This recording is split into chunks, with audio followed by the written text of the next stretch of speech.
Bonjour mesdames et messieurs, soyez les bienvenus pour l'info en bref du 4 mai. Mon voisin fait les travaux, j'espère que ça va pas s'entendre.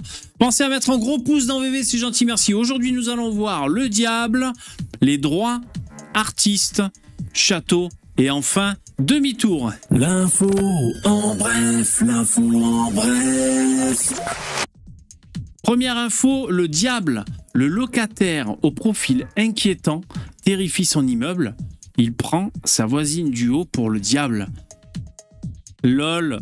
C'est comme ça. Le mec a 60 ans. Alors bon, visiblement, parce qu'ils ont enquêté, hein, visiblement il souffre de troubles psychiatriques. Et il terrifie les gens, quoi. Donc, il cogne sur les barreaux de son balcon, il insulte les habitants. Et alors, bien sûr, les voies de recours administratives et légales sont limitées. Donc là, on ne peut pas faire grand-chose. Ah ben oui, ben il faudra passer... On a peur qu'il nous agresse. Ça va finir par arriver. Ah ouais, mais c'est ça la France, c'est comme ça. Il entend des voix, il voit des ombres. Lors de ses crises, il tape contre les barreaux de son balcon pour les faire fuir. Ah oui, les ombres. Ouais, mais peut-être que nous, on n'est pas dans la réalité. C'est peut-être lui qui voit la vraie réalité. Il y a peut-être vraiment des ombres. Vous êtes fermés, vous arrêtez de juger les gens. Ouais, bah écoutez, c'est la France, hein, faites-vous... info suivante. L'info en bref, l'info en bref.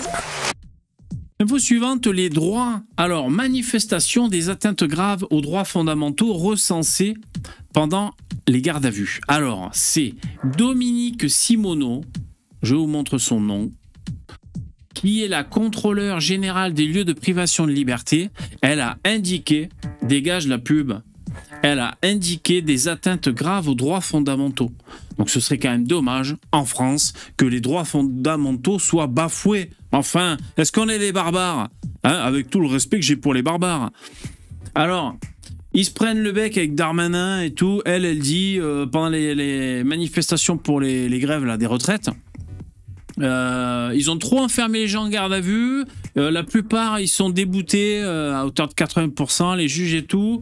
Donc franchement, ils se servent du droit de l'État pour faire régner l'ordre. En gros, ils abusent. Elle dit ils abusent. Darmanin, il dit... alors, il y en a qui prétendent qu'il aurait dit « non, ta gueule ». Mais bon, c'est pas ce qu'il y a écrit. Mais il y a des gens qui disent ça. Il dit « non, non, déjà, vous savez pas sur le terrain ce qui se passe et tout, il soutient les flics ». Et il dit, c'est pas parce que 80% des mecs sont déboutés qu'ils ont rien fait, si tu veux. Donc il faut quand même les enfermer parce que les mecs, c'est les casse-couilles, quoi, tu vois. Bon, bref. Alors, du coup, j'ai fait des petites recherches pour voir Dominique Simoneau, c'est quoi un peu son parcours. Elle a travaillé chez Libé, le journal Libération. Voilà, elle est quand même, j'ai l'impression, en faveur des migrants. J'ai regardé une vidéo tout à l'heure, elle parle des incarcérations, elle dit qu'on est en surcharge, non pas pondérale, mais carcérale. Et donc pour elle, dans l'an 1000, c'est pas forcément la solution de construire des prisons, non. C'est plutôt la solution de moins enfermer les gens, voire même qu'ils fassent des peines à l'extérieur. Hein, elle dit, il y a plein de trucs, c'est-à-dire, il va travailler gratuitement pour rembourser sa dette à la société au lieu d'être enfermé, ou alors... il travaille la journée, puis après, il est obligé de retourner à un certain endroit pour dormir. Enfin, voilà. D'ailleurs, dans cet entretien, elle disait aussi qu'elle est pour laisser les téléphones portables, hein, aux gens dans les tôles, en prison. Non, franchement, elle est bien. Donc voilà, c'était pour dire... comment il s'appelle? Darmanin, on est avec toi, info suivante. L'info en bref, l'info en bref. Artiste. Que serait ce monde de brutes sans l'art, hein, cette bouffée d'oxygène sur le monde. Corée du Sud, un étudiant mange la banane qui faisait partie d'une œuvre de l'artiste Maurizio Catalan. Alors, ça c'est l'œuvre d'art. L'œuvre d'art, c'est pas le mec avec son smartphone. Hein. Je précise parce que c'est plus trop. L'œuvre d'art commence sur le mur, se poursuit par le sparadrap et s'achève sur la banane. Voilà. Le mec qui fait une capture d'écran ne fait pas partie encore de l'œuvre d'art.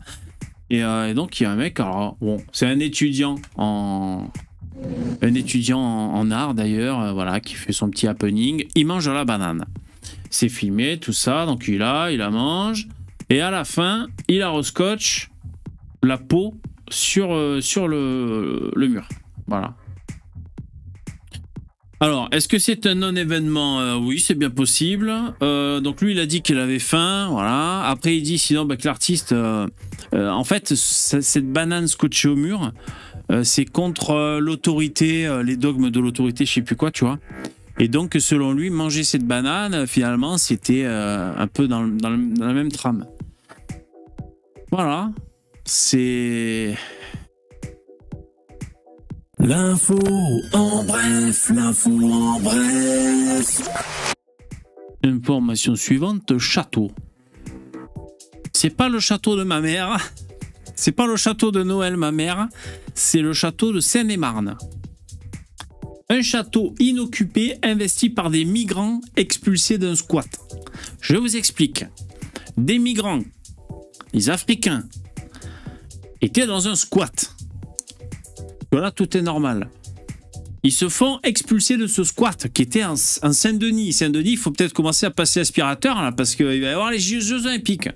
Ils ont changé d'endroit. Ils se sont dit, tiens, il y a un château inoccupé. Et donc, ils sont allés... c'est où? Damartin sur Tigeot, en Seine-et-Marne, une commune de 1182 habitants. Et vers 22h30, ils ont vu, mais c'est des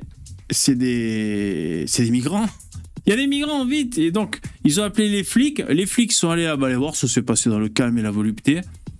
Un tiers des migrants ont quitté le squat instantanément en respectant l'injonction qui provenait des forces de l'ordre. Les deux autres tiers ont été invités par le maire d'un patelin à côté qui a dit « Venez dans la salle des fêtes, ça va être génial ». Et voilà. Alors... Bon, c'est pareil, hein, c'est un non-événement. Alors, moi, j'ai quand même repéré, tu vois, donc j'ai repéré le nom d'une association.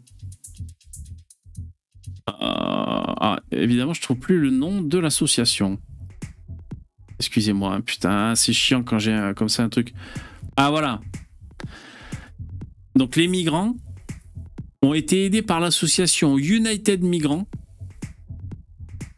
Et c'est pour ça qu'après, ils les ont aidés à aller jusqu'au château, quoi. Et je me suis dit, United Migrants, ça sonne bien ça. Je vais aller voir un peu qu'est-ce qui se passe. Alors, United Migrants et association de demandeurs d'asile et migrants sans papier de toute nationalité, sans distinction d'appartenance religieuse ou politique. Donc, ils ont un Facebook et c'est vrai qu'on voit que ils défendent les gens sans distinction aucune. Franchement, aucune distinction n'est faite. Et c'est ça qui est bien. C'est ça qui est beau. Il n'y a pas de distinction. Aucune distinction. Très bien.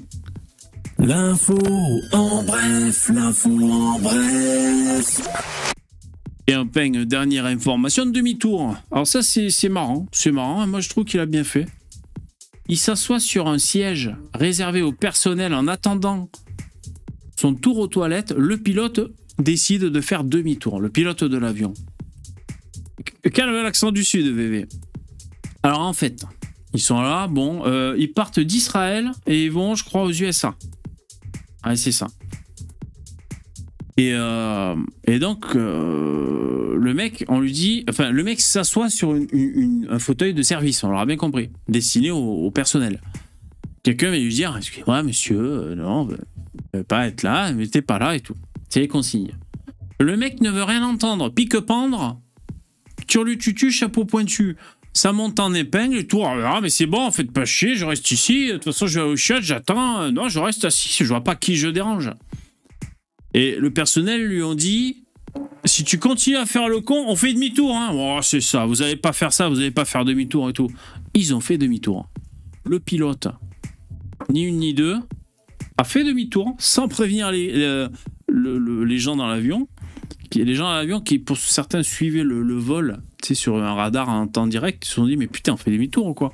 Et quand ils ont atterri, ils ont vu, putain, mais c'est Israël. Eh oui, oui. Ils sont revenus au point de départ. Donc voilà. Moi, je dis, il a eu raison, le pilote. Voilà. Alors après, oui et non, parce que du coup, tu fais chier tous les passagers juste pour un con, tu vois. Bon, laissez en commentaire, selon vous, quelle est la solution pour réagir face au mec là, comme ça dans l'avion qui est là, qui dit non, il fait chier et tout. Hein? Quelles sont les solutions qui se présentent? Merci, c'est la fin. À bientôt. Ciao. L'info en bref, l'info en bref.